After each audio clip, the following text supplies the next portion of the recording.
Buddy, are you okay? I'm sorry, Papa.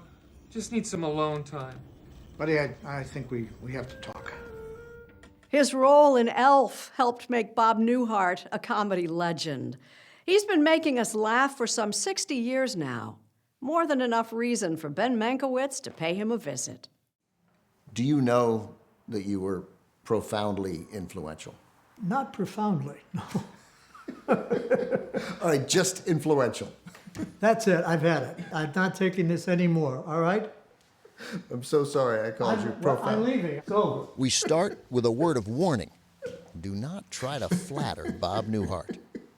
Newhart is still making an impression, or doing one. That's like a Columbo ending. Oh, that's like right, what yeah. you just did. Appreciate your time and your... one more thing, sir. I spoke to Newhart last week at the L.A. home he shares with his wife, Ginny. You're one of these typical Hollywood players, woman after woman. That's, yeah, How long have you and Ginny been married? 57 years. Why do you think that is? Laughter. There's something about laughter and the longevity of a marriage. While the world has changed a great deal since he burst onto the scene in 1960, Bob Newhart seems not to have gotten the memo. He's been getting laughs the same way he did at the start. I had a television show, which some of you may have seen. Apparently not too many of you saw. He's an original observationalist. Sure, he looks like your dad's boss at the dealership, but he's got a subversive streak, delivered with perfect deadpan timing. We were seen in Albuquerque on what they call a delayed broadcast at 2 o'clock in the morning. And you may laugh at that, but we were the top in our time slot. It's a school of stand-up whose graduates include Larry David and Jerry Seinfeld.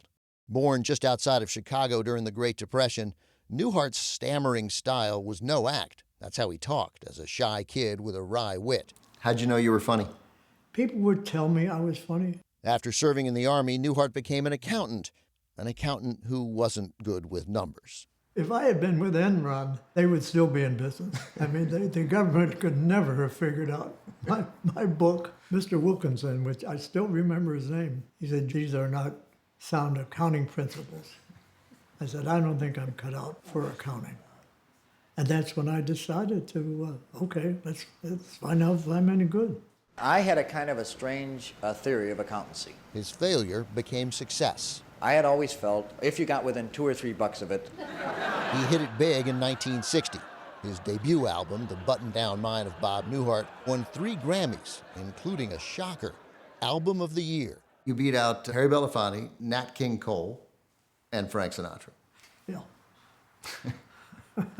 And then you met Frank later. Yes, we got to know Frank. I don't, my stammer's getting even worse as I'm discussing this. I don't think Frank was thrilled that a stand-up comic beat out his album.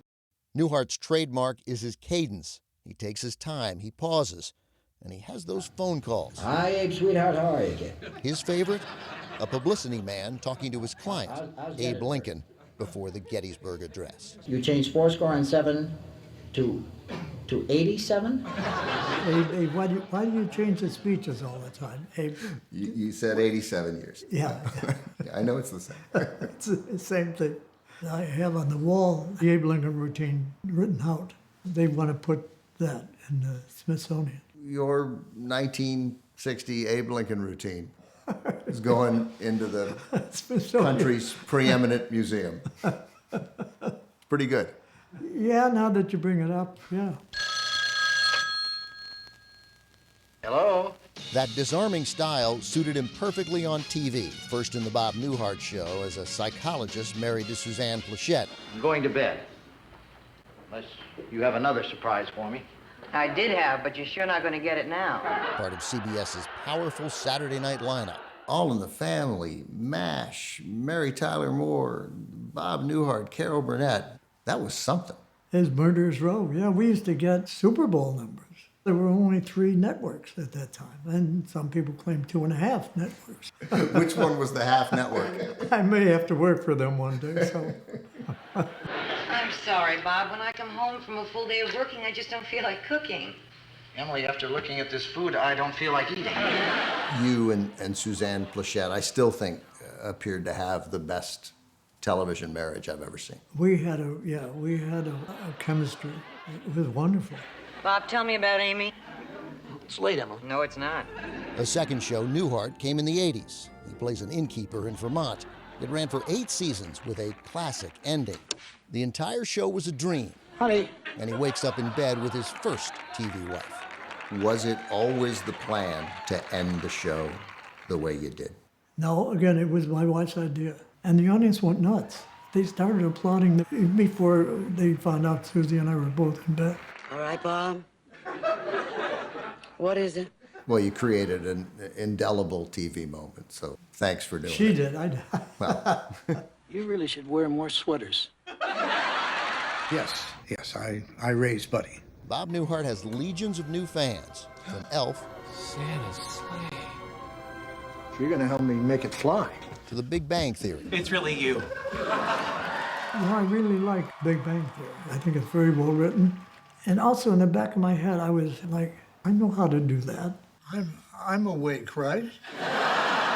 Next month, a 1992 show, Off the Record, showcasing his greatest bits, will be available for streaming. up until the pandemic, you were still performing. Yeah, it's a narcotic. Yeah. People would say, why do you still do it? I said, yeah, you're right. I'm tired of making people laugh. I hate it. I have some bad news for you. I've been sitting here for an hour, and I'm sorry to say that I laughed quite often. I'm sure that's very disappointing. I have a theory that when it's all over, all those nice words they have for death, and you go up, if I've been led to believe, to heaven, and there's God, and he said, what did you do? I said, well, I made people laugh. Yeah, get in that real short line over there.